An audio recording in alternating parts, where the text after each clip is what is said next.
Cūḻavedallasutta, the shorter elaboration, Majjhima-nikāya 44. So I have heard. At one time the Buddha was staying near Rajagaha in the bamboo grove, the squirrels feeding ground. Then the layman, Visākha, went to see the nun Dhammadinnā, bowed, sat down to one side, and said to her, Ma'am, they speak of this thing called substantial reality. What is this substantial reality that the Buddha spoke of? Visākha, the Buddha said that these five grasping aggregates are substantial reality. That is, the grasping aggregates of form, feeling, perception, choices, and consciousness.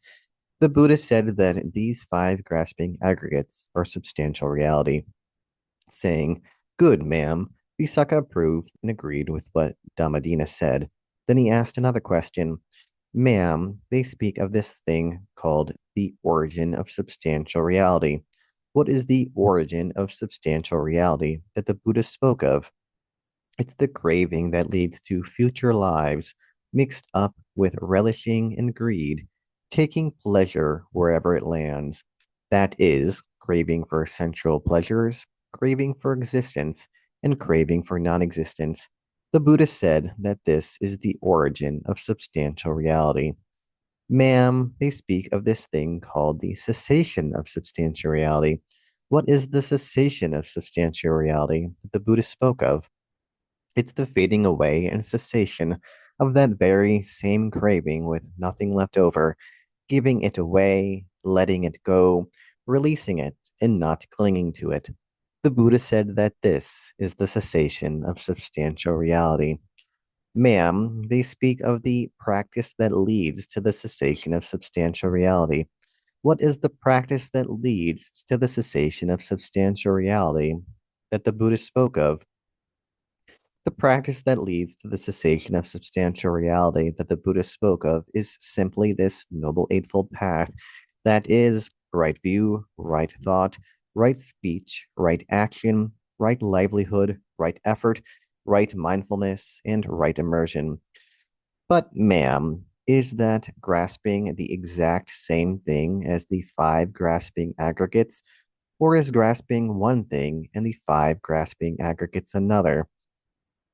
That grasping is not the exact same thing as the five grasping aggregates, nor is grasping one thing and the five grasping aggregates another. The desire and greed for the five grasping aggregates is the grasping there. But, ma'am, how does substantialist view come about? It's when an unlearned, ordinary person has not seen the noble ones and is neither skilled nor trained in the teaching of the noble ones. They've not seen true persons and are neither skilled nor trained in the teaching of the true persons. They regard form as self, self as having form, form in self, or self in form. They regard feeling, perception, choices, consciousness as self, self as having consciousness, consciousness in self, or self in consciousness. That's how substantialist view comes about. But, ma'am, how does substantialist view not come about? It's when a learned, noble disciple has seen the noble ones and is skilled and trained in the teaching of the noble ones. They've seen true persons and are skilled and trained in the teaching of the true persons. They don't regard form as self, self as having form, form in self, or self in form.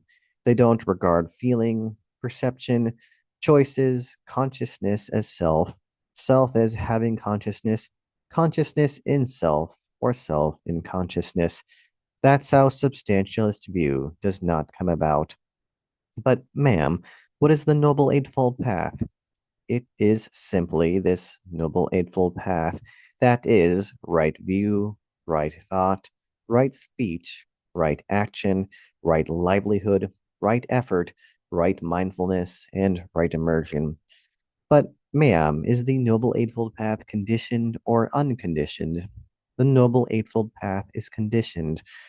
Are the three spectrums of practice included in the Noble Eightfold Path, or is the Noble Eightfold Path included in the three practice categories? The three spectrums of practice are not included in the Noble Eightfold Path. Rather, the Noble Eightfold Path is included in the three practice categories: right speech, right action, and right livelihood. These things are included in the spectrum of ethics: right effort, right mindfulness, and right immersion. These things are included in the spectrum of immersion: right view and right thought. These things are included in the spectrum of wisdom. But, ma'am, what is immersion? What things are the basis of immersion? What things are the prerequisites for immersion? What is the development of immersion? Unification of the mind is immersion. The four kinds of mindfulness meditation are the basis for immersion. The four right efforts are the prerequisites for immersion. The cultivation, development, and making much of these very same things is the development of immersion. How many processes are there? There are these three processes: the physical process, the verbal process, and the mental process. But, ma'am, what is the physical process? What's the verbal process? What's the mental process? Breathing is a physical process. Placing the mind and keeping it connected are a verbal process. Perception and feeling are a mental process. But, ma'am, why is breathing a physical process? Why are placing the mind and keeping it connected a verbal process? Why are perception and feeling a mental process? Breathing is physical. It's tied up with the body. That's why breathing is a physical process. First, you place the mind and keep it connected.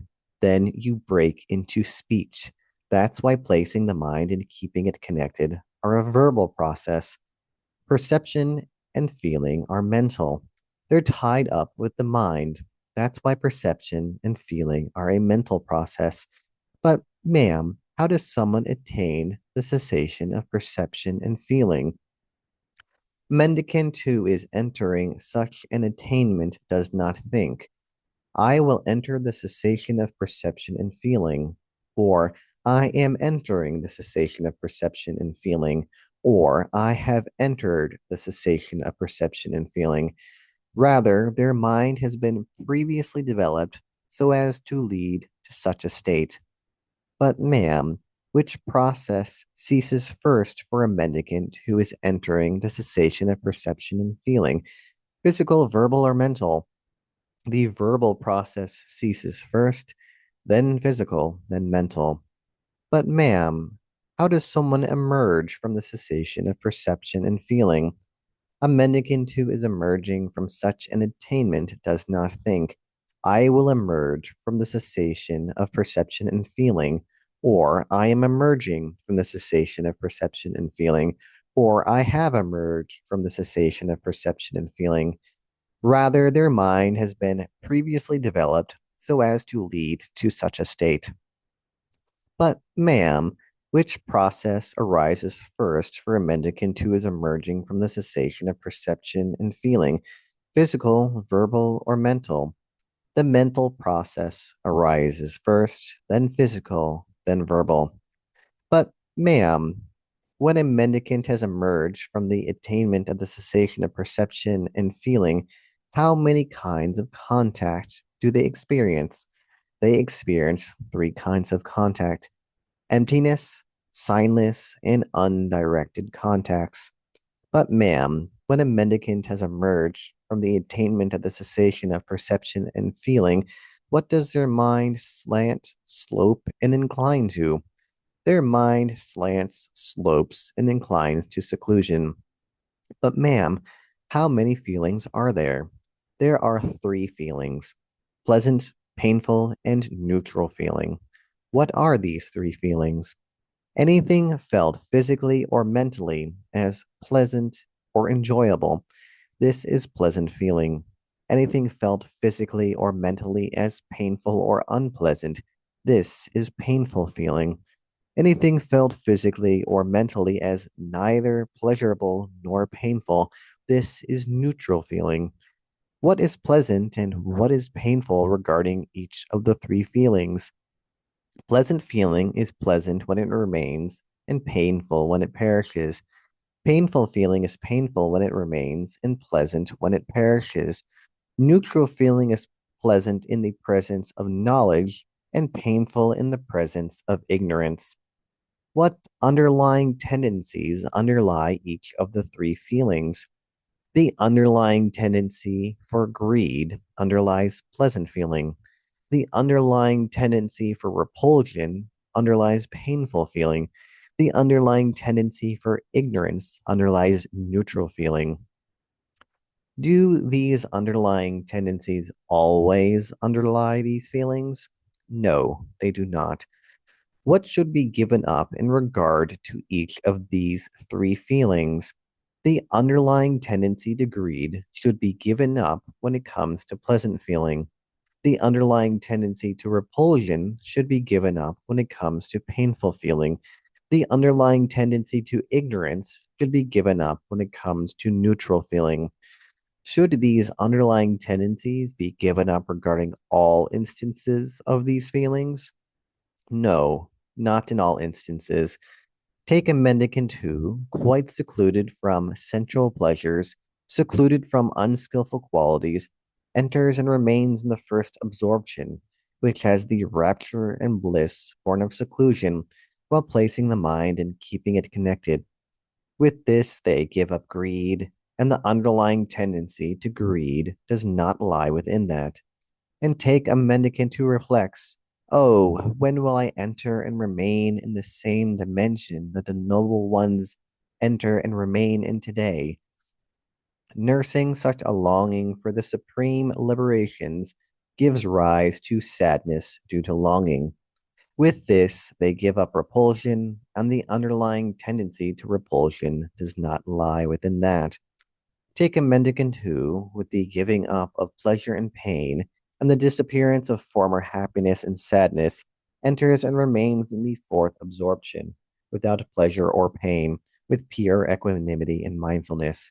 With this, they give up ignorance, and the underlying tendency to ignorance does not lie within that. But, ma'am, what is the counterpart of pleasant feeling, painful feeling? What is the counterpart of painful feeling?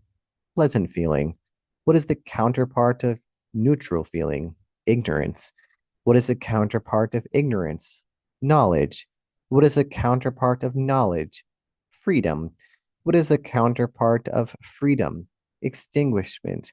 What is the counterpart of extinguishment? Your question goes too far, Visākha. You couldn't figure out the limit of questions. For extinguishment is the objective destination and accumulation of the spiritual life. If you wish, go to the Buddha and ask him this question. You should remember it in line with his answer. And then the layman Visākha approved and agreed with what the nun Dhammadinnā said. He got up from his seat, bowed, and respectfully circled her, keeping her on his right. Then he went up to the Buddha, bowed, sat down to one side, and informed the Buddha of all they had discussed. When he had spoken, the Buddha said to him, the nun Dhammadinnā is astute, Visākha. She has great wisdom. If you came to me and asked this question, I would answer it in exactly the same way as the nun Dhammadinnā. That is what it means, and that's how you should remember it. That is what the Buddha said. Satisfied, the layman Visākha approved what the Buddha said. Sadhu, sadhu, sadhu.